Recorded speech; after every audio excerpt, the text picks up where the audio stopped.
네, 오늘 말씀 제목 함께 읽어볼까요? 시작! 권능 있는 자들, 권능 있는 자들아 라는 말씀 제목 가지고 함께 하나님 말씀 나누도록 하겠습니다. 하나님의 크신 은혜가 여러분 아들 안에 가득하길 간절히 소망합니다. 여러분 안에 가득한 그 크신 하나님의 은혜가 여러분뿐만 아니라 여러분과 여러분들의 가족, 친척, 친구, 지역사회 주민들 그리고 북녘 땅에 있는 많은 사람들에게도 그 크신 하나님의 은혜가 흘러가기를 간절히 소망합니다. 아멘. 여러분 오늘 읽은 시편 29편은 다윗의 감사 시편인데요. 누구의 감사 시편이라고요? 다윗의 감사 시편인데요. 다윗은 하나님께서 자신에게 베풀어 주신 은혜에 감사하며 본문 1절에서 이렇게 얘기합니다. 함께 본문 1절을 읽어볼까요? 본문 1절 시작! 너희 권능 있는 자들아 영광과 능력을 여호와께 돌리고 돌릴지어다. 아멘. 다윗은 권능 있는 자들에게 하나님께 영광과 능력을 돌려드리라고 말합니다. 그렇죠? 그렇다면 본문에 너희 권능 있는 자들은 누구를 말하고 있는 것일까요? 혹시 알고 있는 사람? 본문에 하나님의 아들요? 권사님은 조금 전에 들으셨죠? 참, 네. 원문에 권능 있는 자들, 그들이 누구이기에 다윗은 하나님께 영광스러운 찬양을 올려드리라고 말하고 있는 것일까요? 전사님이 여러분한테 이제 얘기해 주려고 하는데요. 권능 있는 자들을 히브리어 원어로 그대로 한글로 번역한다면 하나님의 아들들, 이제 엘로힘 히오스라는 하나님의 아들들 복수로 이렇게 번역을 할 수가 있어요. 그렇게 하나님의 아들들은 총 3가지 그룹으로, 그러니까 권능 있는 자들은 총 3가지 그룹으로 나눌 수 있는데요. 몇 가지 그룹? 3가지 그룹으로 나눌 수 있는데요. 그 첫 번째로 하나님의 아들들이란 먼저 하나님의 천사들을 뜻합니다. 누구를요? 하나님의 천사들을 하나님의 아들들이라고 뜻합니다. 천사들은 하나님과 가까이 있기도 하고 또 하나님을 찬양하기도 하죠. 여러분 하나님 가까이에 있는 천사들은 하나님을 찬양하기도 해요. 또 하나님의 명령을 수행하기도 하죠. 또 하나님의 명령을 전달하기도 합니다. 다윗은 영광스러운 하나님을 찬양하기에 자기 자신은 너무 부족하다고 생각했어요. 다윗이 생각하기에 하나님께서 자기에게 베풀어 주신 그 은혜를 깨닫고 하나님을 찬양해야 하는데 다윗 스스로를 생각해 보니까 내 모습이 너무 초라한 거예요. 그래서 함께 찬양하기 위해 지어진 천사들에게 하나님을 높여 찬양하자고 명령했던 것입니다. 너희 권능 있는 자들아, 너희 하나님의 아들들아, 너희 천사들아, 나와 같이 하나님을 찬양하자라고 했던 겁니다. 두 번째로는 고대 시대에는 왕들을 부를 때 신의 아들이라고 불렀습니다. 여러분 영화를 보면 신의 아들, 하늘의 뜻 이런 얘기 많이 하죠. 고대 왕들은 신의 아들이라고 그렇게 불렸어요. 그러니까 세상의 왕들은 하나님의 아들들로 지칭을 할 수가 있었던 것이죠. 실제로 고대 이집트에서는 파라오를 뭐라고 불렀어요? 신의 아들, 태양신의 아들이라고 이렇게 믿고 그렇게 여겨져 왔었죠. 이처럼 다윗은 세상의 왕들은 필히 영광과 능력을 여호와 하나님께 돌려드리고 그분을 찬양해야 한다고 말했던 겁니다. 왜냐? 자기가 왕이기 때문에. 자기도 하나님을 찬양하는 것처럼 그분의 높으신 그 은혜와 영광을 바라보면 세상 모든 왕들은 자만에 취해 있거나 거만하거나 자기의 능력이 강하다고 그렇게 뽐내는 것이 아니라 하나님께 영광을 돌려야 된다. 너희에게 있는 모든 영광과 권력과 모든 재산들은 다 하나님으로부터 왔다라는 다윗의 고백인 거죠. 마지막 3번째로 하나님의 아들들은 세상 모든 사람들을 말하고 있어요. 누구를 말하고 있다고요? 세상 모든 사람들. 우리는 창조주이신 하나님께 지음을 받은 존재이지요. 요즘 학교에서 보니까 진화론을 우리 친구들이 배운 것 같아요. 전사님도 진화론을 이렇게 배웠던 기억이 있어요. 근데 이제 되게 상당히 마음이 불편하고 특히나 교회에 왔을 때 하나님이 우리를 창조하시고 세상을 창조하셨다라는 그 가치관과 늘 언제나 부딪히게 되죠. 그래서 교회 안에서 그렇지 하나님 창조하셨지 근데 또 학교 가서는 진화론이 좀 맞는 것 같은데 그 사이에서 고민하는 친구들이 많을 겁니다. 전사님 확실히 얘기할게요. 하나님이 모든 만물을 창조하셨어요. 하나님이 여러분들 만드셨고 여러분들은 피조물이에요. 그러니까 창조되었다. 없던 것에서 만들어졌다라는 것이죠. 그처럼 피조물인 우리는 하나님의 아들들이 됩니다. 왜죠? 하나님이 우리를 창조하셨기 때문이죠. 하나님의 아들들은 창조주신 하나님을 기억해야 돼요. 아담과 하와 사건, 그 선악과 사건은 하나님이 나의 아버지 되신다, 나의 주인 되신다, 나의 창조주 되신다는 것을 기억하지 못하고 망각했기 때문에 선악과를 따본 겁니다. 여러분들도 내가 하나님의 아들, 또 하나님의 자녀, 그리스도인 이것을 기억하면요, 하나님 앞에 범죄하지 않을 수 있어요. 그리고 그분이 우리에게 베풀어 주신 것을 기억하며 감사할 수가 있지요. 여러분, 그렇다면 위에 세 그룹, 첫 번째 뭐죠? 천사 그룹. 두 번째는 세상의 권력을 가진 모든 왕들. 그 다음 세 번째는 세상 모든 사람들. 천사, 왕, 모든 사람들은 하나님을 찬양할 때 어떤 모습으로 찬양해야 할까요? 우리 오늘 찬양 이제 수련회를 준비하면서 이제 수련회 때 하나님께 불려드릴 또 올려드릴 그런 찬양들을 이제 시작을 하고 있는데요. 우리가 이 찬양을 할 때 과연 어떤 모습으로 해야 할까요? 다윗은 본문 2절에서 그 방법을 설명하는데요. 함께 본문 2절을 읽어보겠습니다. 2절 시작. 여호와께 그의 이름에 합당한 영광을 돌리며 거룩한 옷을 입고 여호와께 예배할지어다. 아멘. 여러분, 먼저는 여호와 하나님을 찬양하기 전에 하나님을 찬양해야 하는 이유를 발견해야 해요. 많은 친구들이 전사님도 중학생, 고등학교 때를 잘 돌이켜보면 찬양해야 하는 이유는 몰랐던 것 같아요. 찬양을 해야 한다는 건 알았는데 왜 해야 하는지 명확한 이유는 몰랐던 것 같아요. 한 가지 이유가 있다면 하나님이 우리에게 찬양받기 위해서 그렇게 지어졌다. 우리는 찬양하기 위해서 창조되었다. 이 사실로 우리가 찬양을 했던 것이죠. 근데 이 사실로 하나님을 찬양하기가 참 쉽지 않아요. 너무 명확하지 않아. 이거는 큰 의미에서 말하는 거죠. 그러면 좀 상세하고 또 분명하고 또 명확하게 하나님을 찬양해야 하는 이유를 우리가 알아야 하지요. 대의명분이 있으면 하게 되어 있어요. 사람이, 그죠? 예를 들면 기말고사 평균 95점 넘으면 너 아이폰 14 9원에 나오는데 프로로 맥스로 사줄게 라고 하는 이 대의명분이 있죠. 그럼 여러분 공부를 해요, 안 해요? 하겠지 뭐. 하겠죠. 할 겁니다. 우리가 분명히 하나님을 찬양할 때는 그 이유를 알아야 돼요. 두 번째로는 거룩한 옷을 입고, 2절에 보면 거룩한 옷을 입고 찬양하는 것이 무엇인지를 동시에 두 가지를 깨달아야 돼요. 첫 번째 뭐요? 하나님을 찬양해야 하는 명확한 이유. 그리고 두 번째는 거룩한 옷을 입고 하나님을 찬양하는 것이 무엇일까? 이 두 가지를 알아야 한다는 겁니다. 첫 번째로 우리가 하나님을 찬양해야 하는 이유는요, 하나님은 우리를 구원하신 구원자이시기 때문입니다. 첫 번째, 하나님은 창조자 되시고 우리를 구원하신 구원자이시기 때문에 우리는 하나님을 찬양해야 해요. 어떤 친구들은 우리가 하나님을 찬양해야 하나님께서 영광스러워진다고 생각하는 친구들이 있어요. 하나님, 제가 찬양 올려드릴게요. 성가대로 올려드리고 밴드로 또 여러 가지 큰 목소리로 함께 한 목소리를 예배하면요, 하나님 영광스러워지지 않으세요? 이렇게 생각하는 친구들이 있어요. 그런데 그건 틀린 생각이에요.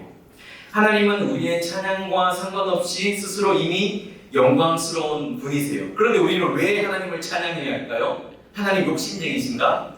이미 영광스러우신데 찬양도 받으시면서 그 영광을 확인하면서 막 기뻐하길 원하시는가? 하나님 욕심쟁이에요 라고 이렇게 생각할 수 있죠. 그런데 그 이유는 바로 하나님께서는 죄인인 우리를 버리지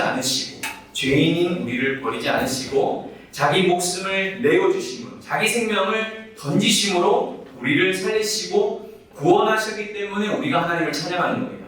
하나님 욕심쟁이가 아니에요. 하나님이 이미 영광스러우신데 영광을 더 받고 싶으셔가지고 우리한테 찬양하라고 명령한 것이 아니에요. 우리가 하나님을 찬양해야 하는 이유는 죄인인 우리를 하나님은 버리지 않으시고 모른 척하지 않으시고 어떻게 구원하세요? 어떻게 살리세요? 자기의 목숨을 내어주심으로 우리를 살리시죠. 그렇기 때문에 그 놀라운 계획은 우리로 하여금 하나님을 찬양하게 한다는 겁니다.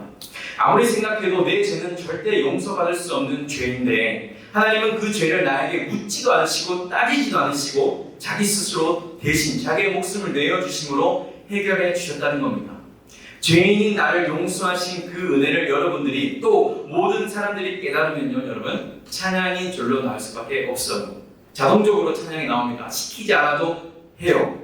우리가 전사님이 중학교 때, 고등학교 때 왜 찬양을 잘 하기 싫어했을까라는 생각을 해보면 이 이유를 잘 몰랐던 것 같아요. 내가 얼마나 큰 죄인인지, 내가 하나님 앞에 얼마나 많은 빚을 탕감받았는지, 하나님이 나를 얼마나 사랑하시는지를 정확하게 깨닫지 못해서 찬양할 수가 없었던 거예요. 찬양 왜 하는 거야? 왜 이렇게 길어? 빨리 안 끝나나? 뭐 찬양하면서 기뻐하면서 뛰는 건 좋지, 수련할 때. 근데 뭐 좀 느린 곡 들어가고 그러면 뭐 해야 되나 그런 생각을 했던 건데, 그 이유가 뭐냐면 하나님의 사랑을 덜 깨달았어요. 하나님이 나에게 베풀어 주신 그 은혜가 얼마나 큰지를 덜 깨달았기 때문이죠. 여러분들이 이해하기 쉽게 한 가지 예를 들어볼게요. 여러분, 자동차 접촉 사고가 났다고 생각해 봅시다. 여러분들이 자동차 운전하고 있어요. 신호등 사거리에서 이제 빨간불이어서 섰습니다. 그러다 한 5초가 지났을까요? 뒤에서 누가 뒤를 쾅 박은 거예요. 여러분 어떻게 할래요? 화나십니까? 화나죠. 전사님은 뒷범퍼가 진짜 약간 긁혔는데 누가 박아주기만을 기다리고 있어요. 농담이고요. 어쨌든 뒤에서 누가 박으면 화가 날 거예요. 뒷목 잡고 나가게 되죠. 운전을 어떻게 하는 거예요? 라고 하면서 어떻게 해요? 입원하죠. 보험금 많이 달라고 그렇게 생각을 할 겁니다. 그런데 여러분, 하나님은 조금 다른 접근을 하세요. 뒷차가 100% 잘못으로 하나님 차를 박았다고 생각해 봅시다. 하나님이 이렇게 신호등 대기하고 계신데 뒷차가 100%로 잘못으로 하나님 차를 뒤에서 박았어요. 그러나 하나님은 오히려 사고 낸 사람을 걱정해 주시고 치료비까지 주신다는 거예요. 문 열었다고 해서 괜찮으세요? 뒷차가 박았는데 뒷차한테 가가지고 괜찮으시냐고, 왜 그러세요? 안 놀라셨냐고, 치료비까지 제가 내겠다고 이렇게 하신다는 겁니다. 여기서 끝일까요? 그리고 이제 차를 못 쓰게 되었으니까 이전보다 더 좋은 새 차를 그 뒷사람에게 사주시기까지 하시네요. 차를 못 쓰게 되었군요. 제가 더 좋은 차를, 사고가 났으니까 제가 차를 사줄게요. 여러분 이해가 좀 되시나요? 우리하고는 전혀 다른 관점이죠. 그럴 때 사고 낸 사람이 이런 생각을 할 겁니다. 이 사람 뭐지? 정신병자가? 맛이 갔나? 사고 났더니 맛이 갔나? 이런 생각을 할 겁니다. 그러다가 고맙다고 하겠죠. 고맙습니다. 이렇게 얘기할 겁니다. 어떨결에? 그럼 고맙다고만 할까요? 나중에는 넓적 절을 할 겁니다. 네.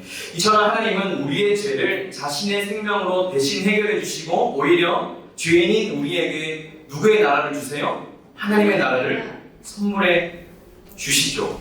다윗은 자신의 죄를 생각하면 하나님은 정말 놀라운 사랑을 가지신 분이라는 걸 깨달을 수밖에 없었어요. 어찌 이런 나를 용서해 주시고 나에게 구원을 베풀어 주셨지라는 그런 고백인 겁니다. 우리들 또한 우리가 얼마나 큰 죄인인지를 생각해 보면 하나님의 사랑이 얼마나 큰지 동시에 깨닫게 돼요. 하나님의 사랑이 크려면요 어떻게 해야 되는지 아세요? 우리의 죄가 크게 드러나야 돼요. 우리의 죄가 이만하면 하나님의 사랑도 이만해요.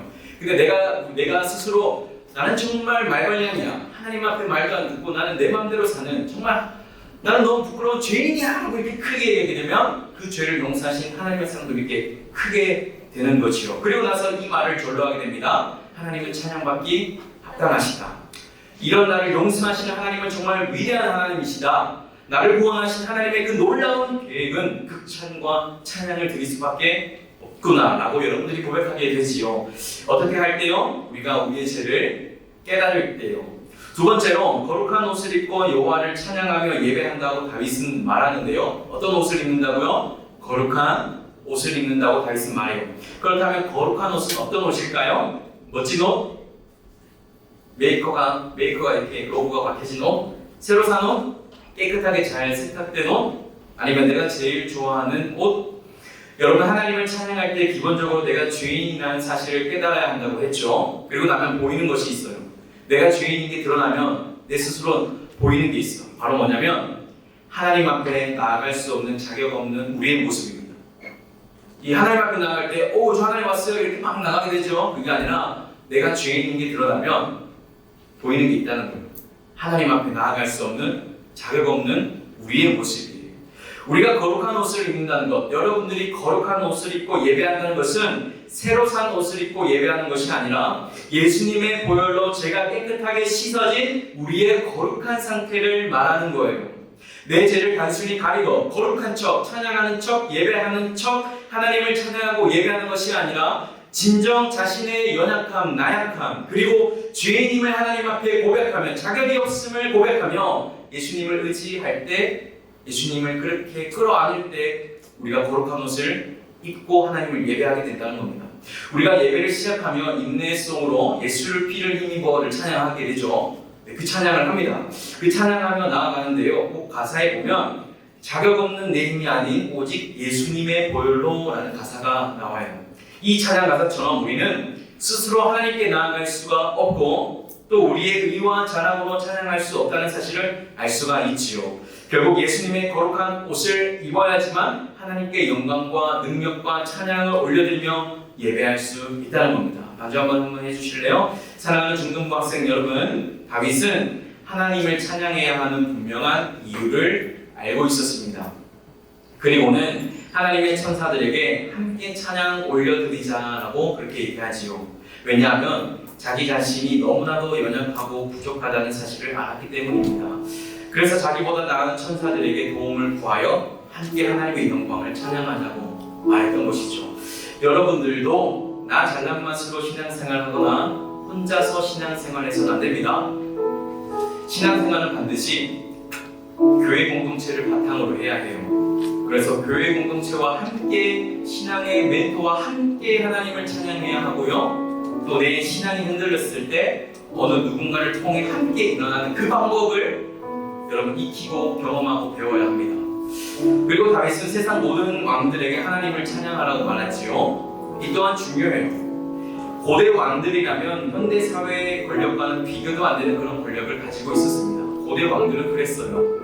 그러나 그런 권력도 하나님의 영광과 능력 안에서는 아무것도 아니라는 것을 다윗은 깨닫고 있었던 겁니다. 여러분들에게도 이러한 은혜가 있기를 간절히 소망합니다. 교회 밖에 있는 권력들과 그 성공들을 바라보고 있으면 그것이 진짜 대단해 보일 때가 있어요. 저희 삶도 그래요.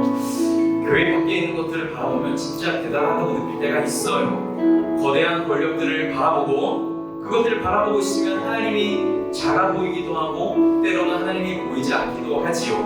그러나 하나님은 이 세상 모든 만물을 창조하시고 통치하시는 분이세요. 그분의 권력은 어떤 세상 권력과도 절대 비교가 되지 않습니다. 이 사실을 알았던 다윗은 모든 왕들과 최고 권력자들도 하나님을 찬양해야 하고 영광을 올려드려야 한다고 자신에게 말했던 겁니다. 마지막으로 다윗은 세상 모든 사람들이 하나님을 찬양해야 한다고 고백합니다. 세상 모든 사람들은 하나님의 피조물이에요. 어떠한 존재도 치다가 된 존재는 없습니다. 피조물인 우리는 거룩한 옷을 입고 하나님을 찬양해야 합니다. 거룩한 옷이란 우리의 어떠한 새로 산 옷이 아니라 예수 그리스도의 보혈을 통해 깨끗해진 내 옷, 내 마음 상태를 얘기합니다. 하나님을 찬양하며 예배할 때 여러분 나의 의가 드러난 것이 아니라 온전히 주인인 나를 구원하신 영광스러운 하나님을 찬양해야 하고요. 또 주인인 나를 보혈로 깨끗하게 씻으신 하나님에 대한 감사가 동시에 있어야 합니다. 여러분 오늘은 맥주 감사주일입니다. 반년 동안 이끌어주신 그 하나님의 은혜를 기억하고 찬양하며 예배하는 주일이지요. 특별히 오늘 말씀과 비추어 천사들과 권력자들 그리고 세상의 모든 사람들은 거룩한 옷을 입고 하나님의 은혜를 기억하고 감사하고 예배해야 합니다. 제가 잠깐 기도하기 원하는데요. 첫 번째로 나를 구원하신 하나님께 감사할 수 있도록 여러분 기도하기 바랍니다. 그래서 내 인생 가운데 날마다 하나님을 찬양하며 그 은혜를 기억하며 살아가는